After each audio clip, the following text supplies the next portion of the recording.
Shalom, shalom. I'd like to start off first and foremost by giving all praises, glory, and honor to Yahweh Bahashem, Yahweh Shai, Bahashem Rachadash. Double honors to our elders and apostles of Great Millstone, who rule and teach well. And peace, love, and salutations to those that are doing this work in truth and sincerity. This is your brother Nathaniel coming back at you through the Spirit with another lesson. And I pray, hope this lesson is edifying. Now, I came across this video right here, right? And, in this video, you got this Edomite woman that's boo-hooing, and this guy, this Jake, that's giving commentary, and he make a couple of interesting points that, that reveals who these people, that these people are wicked, and they don't like to take responsibility for nothing that they do. All right, and they hide in their whiteness. Okay, not realizing that the wealthier and elite Edomites don't give two shits about the lower level Edomites. Y'all were just used to put them to where they needed to be, where they wanted to be. And now that they have no more use for you all, this is what you get. But you were so busy, like he's going to say, you were so busy trying to stop us, or stop Jake, from becoming anything, which is all a part of the curses, in Deuteronomy 28th chapter. All right, starting around the 15th verse. All right, the curses that are listed in that chapter. Okay, but now Deuteronomy 30:7 is coming upon you. All right, the Lord is slowly but surely turning these curses back onto you. Okay. So first let me start off with this quick precept. This is Ecclesiasticus 14:5, and it says, "He that is evil to himself, to whom will he be good? He shall not take pleasure in his goods." Now, this, these upper elites, they have no regard for their own people, for their own kind. Right? They'll backstab their own family, their father, their mother, their sister, their brother, for whatever it is that they desire, whether it be power, money, wealth, whatever. They'll do that. And they don't care about their own people. So let alone Jake. So you created this whole system around the to oppress Jake. Okay, and now that system of oppression that you had supported is now backfiring on you. Okay. In other countries, they don't have to spend 20% of their paycheck on groceries. What do you mean in other countries everyone can own homes because they're not paying $2,000 a month in rent, or that their mortgages aren't like their entire paycheck? What do you mean that people in China work one job and they don't even work 40 hours and they can easily afford their life? And then I'm over here working 60 hours a week, just me as a single parent, to barely make ends meet, and I'm penny pinching every single second, and there's so much of life that my kid misses out on and that I miss out on. I'm gonna just cut it off right there. Dry up them fucking crocodile tears, Sarah. I don't care. I don't care. You know why I don't care? Because this is white people's fault. This is white people's fault. And now y'all want to boo-hoo and cry because y'all done got on that Chinese app and they done put the Uno reverse card on y'all ass and held up that mirror and told y'all, no, y'all are the brokies. Not us. We not the brokies. It's y'all.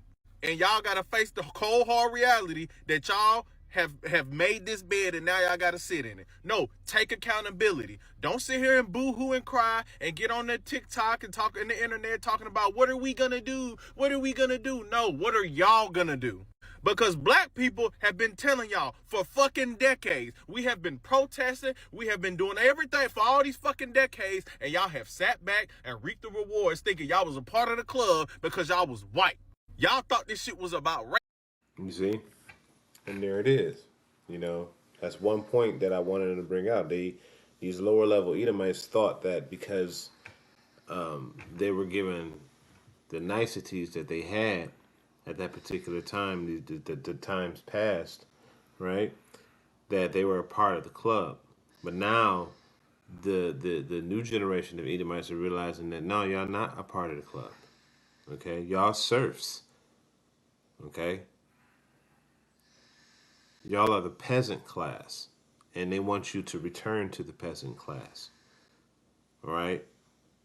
Now I don't know if you remember this history because they've taken it out of the history books, but there was a time where the lower peasant level white people were actually siding with the slaves.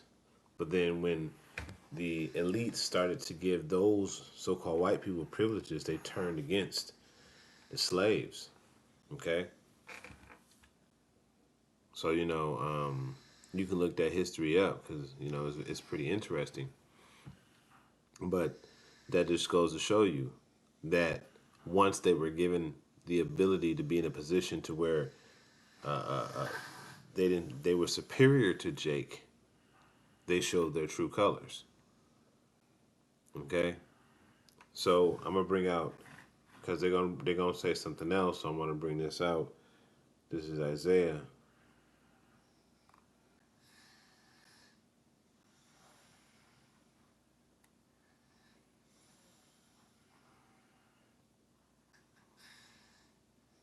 '21.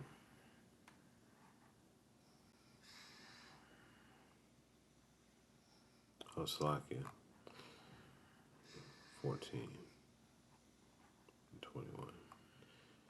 This is Isaiah 14 and 21. It says, prepare slaughter for his children, for the iniquities of their fathers, that they do not rise, nor possess the land, nor fill the face of the world with cities. Okay, so hey, you're going to face the punishment of your forefathers because you are your forefathers. Because reincarnation is a real thing.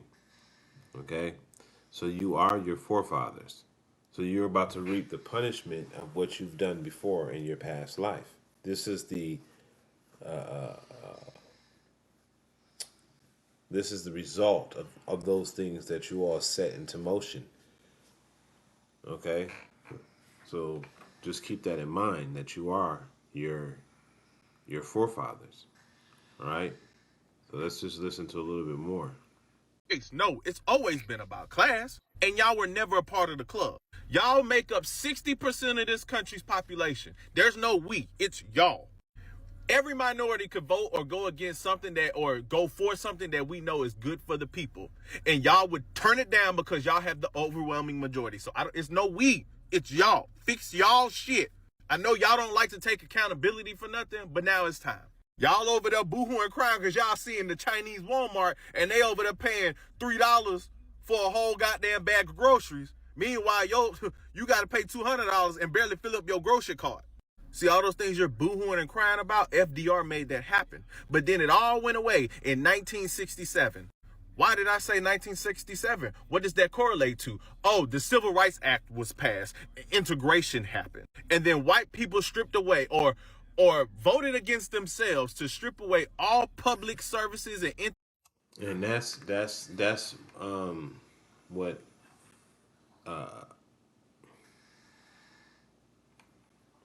why I brought this out in the beginning, and I'm gonna bring it out again. This is Ecclesiasticus 14 and 5. He that is evil to himself, to whom will he be good? He shall not take pleasure in his goods. So you have the ability to create an environment where your people can be at ease, but you're not going to do it because these other people are going to be at ease too. And you hate them so much that you hate your own too. You see? And this is the mentality of Esau Edom. Okay? This damn devil, right? He uh he will do things to stop himself from benefiting, okay? Just so you won't benefit. But ultimately in the end, it always backfires on him. Okay? Because that's his devil. All right? And these people, like this chick that was at the beginning of this video, that are crying, okay, talking about how they can't afford anything. Well,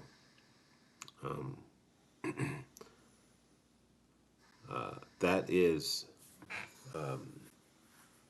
Esau Edom's way of showing you how he really feel about you. The elite of Esau Edom, all right? But she don't give a shit about you, okay? So, let me grab another preset.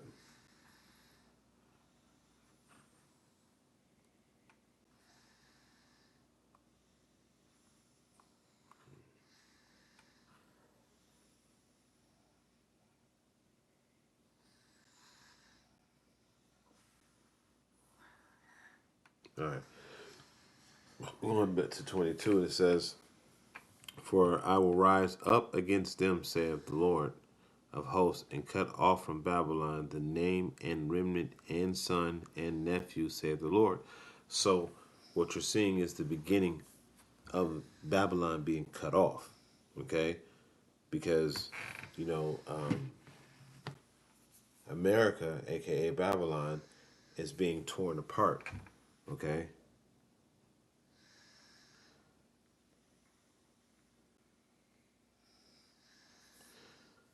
And Esau, Edom, the elite, have abandoned this place, okay?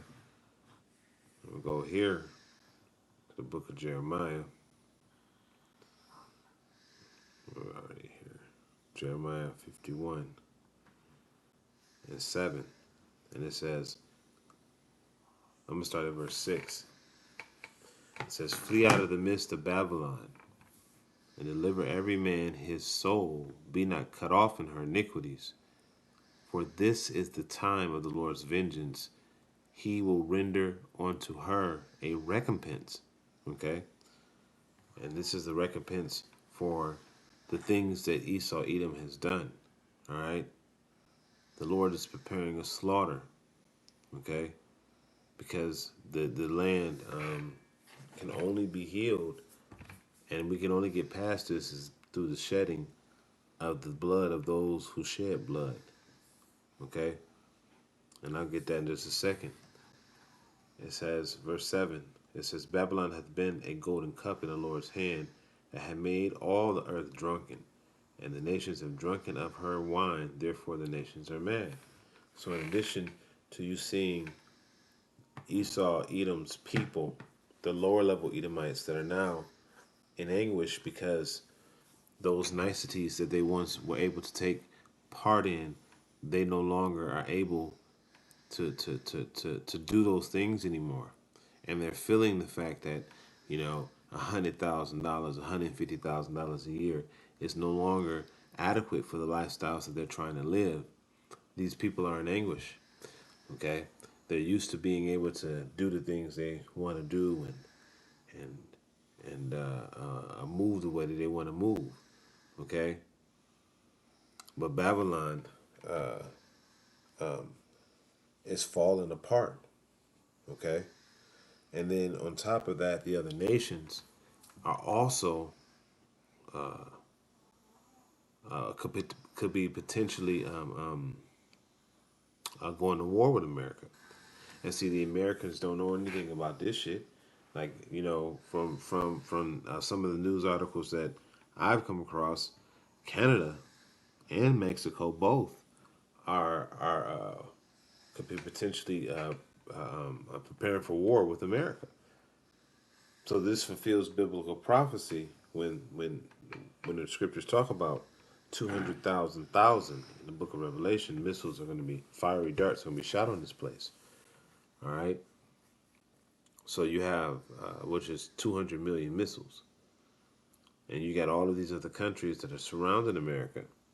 And so you got this man, and Trump, he can very well be the person to do it because he's definitely provoking the other nations to attack America.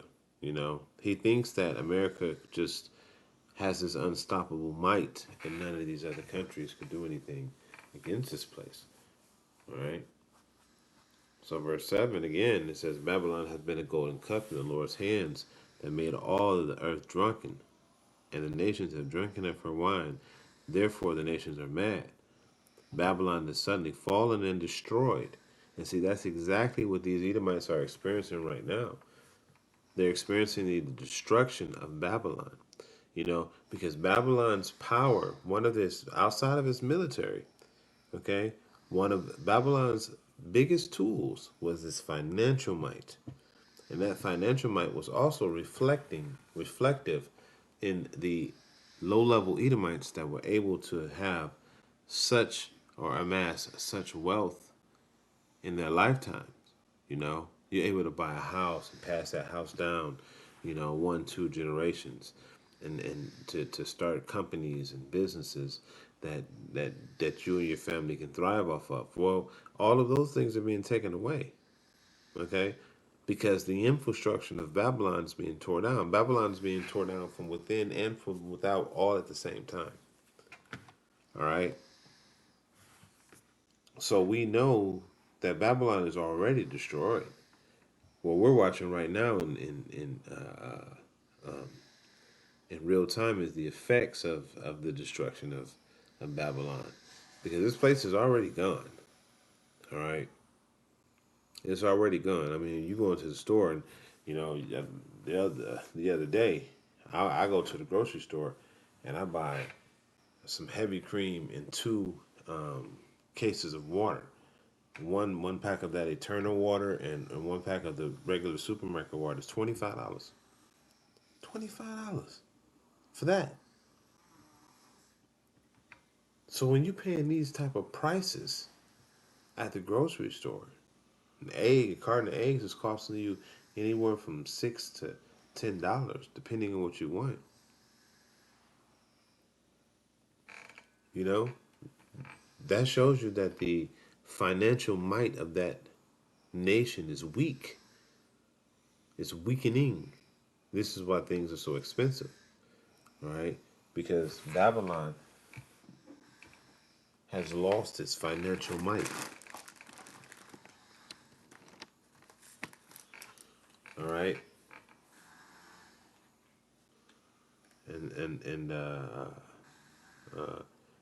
verse 8 it says, verse 9 it says, we would have healed Babylon, but she is not healed. Forsake her, and let us everyone go into his own country, for the judgment is reached unto the heavens and is lifted even to the skies.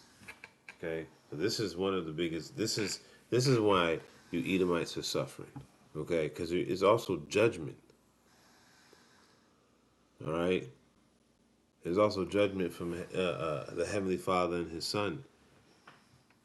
All right, and this is part of the dismantling of Babylon. Hey, y'all Edomites, y'all got to get y'all's, man, and don't think that y'all gonna just continue to skate through these things while all hell breaking loose. Hell no. Jacob's trouble is about to be hell for y'all Edomites too. All right, because the Lord is about to set the Egyptian against the Egyptian. That's exactly what's happening all across the earth. All y'all are Edomites. All right. So I don't want to be too long, but just wanted to do a quick lesson. Oh, you know what? I got one more precept that I wanted to bring out that just came to mind. This is Deuteronomy 30:7, and it says, "And the Lord thy power will put all these curses upon thine enemies, and on them that hate thee, which persecute thee." So all y'all Edomites, Y'all are about to get a dose of that same thing we was going through. All right? You about to get that suffering. Your dollar ain't gonna work. You about to be hungry. You gonna be weary of your life. All that shit is coming, man. Okay? Don't think that it ain't coming. It is coming. Okay? Because the Lord about to set y'all Edomites against each other. It's gonna be just as dangerous for two Edomites running into each other as it would be for Jake running into an Edomite or another Jake. All right? It's gonna be a dog eat dog world out here. All right? And just remember, y'all lower Edomites, that these elite Edomites are the ones who set this shit in motion. Now, of course, it's all through the hand of Yahweh Bashem Yahweh Shai, because he's really the author of all this. But you're the chess piece that's being moved across the board. All right. So with that, I pray this is an edifying lesson. I end it off by giving all praise, glory, and honor to Yahweh Bashem Yahweh Shai Bashem Kadash. Until the next time, I can say Shalom.